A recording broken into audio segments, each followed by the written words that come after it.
This show is brought to you by NMDC Group. MBS signals potential normalization with Israel, and GCC central banks hold interest rates in line with the Fed. You're watching the Daily Brief with Forbes. I'm Ramia Faraj. Saudi Arabia is gradually moving towards normalizing relations with Israel.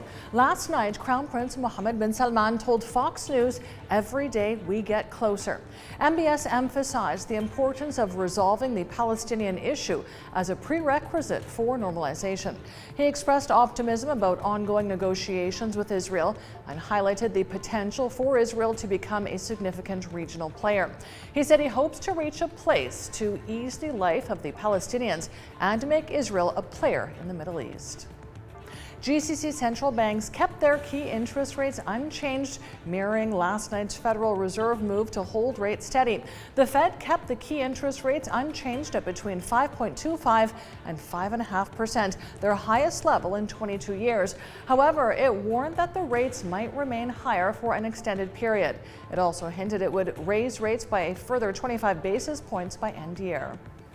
As investors interpret the Fed's latest policy statements as signaling higher for longer interest rates, the markets are taking a hit. Asian stocks fell nivel más alto en 22 años, aunque el Banco Central estadounidense advirtió que prevé un nuevo incremento este año para of 5.197%.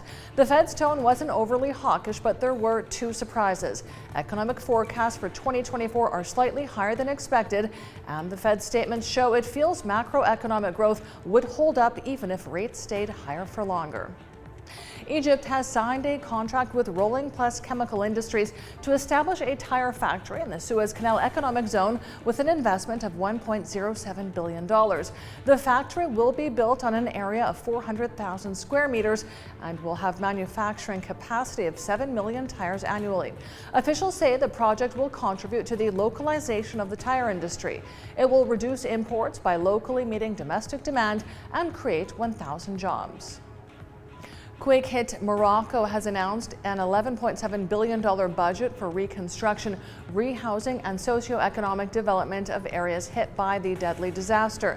The 6.8 magnitude earthquake hit Al Hawz province south of Marrakesh on September 8th, killing nearly 3,000 people and injuring thousands more. The earthquake razed thousands of homes in central Morocco. The funds will be used to rehouse the affected people, reconstruct their homes, and restore infrastructure over the next 5 years. Toshiba says a $14 billion tender offer from private equity firm Japan Industrial Partners has ended in success. The deal paves the way for the embattled industrial conglomerate to go private. The JIP-led consortium saw 78.65% of Toshiba shares tendered, giving the group a majority of more than 2/3. It's enough to squeeze out remaining shareholders. In March, Toshiba accepted the buyout offer, valuing the industrial conglomerate at $13.5 billion. And Amazon's popular Alexa voice assistant is about to be supercharged with the powers of generative AI. Voice assistants like Alexa or Apple's Siri are seen as perfect candidates to have their robot-like technology streamlined with generative AI. In the U.S., in the coming months, users will be able to command Alexa to create a routine, for example. They can ask that every morning at 6 a.m. she turns on the coffee machine, opens the blinds, and plays morning news, and she will do so. I'm Ramia Faraj. This is the Daily Brief. Thanks for watching. Bye for now. This show is brought to you by NMDC Group.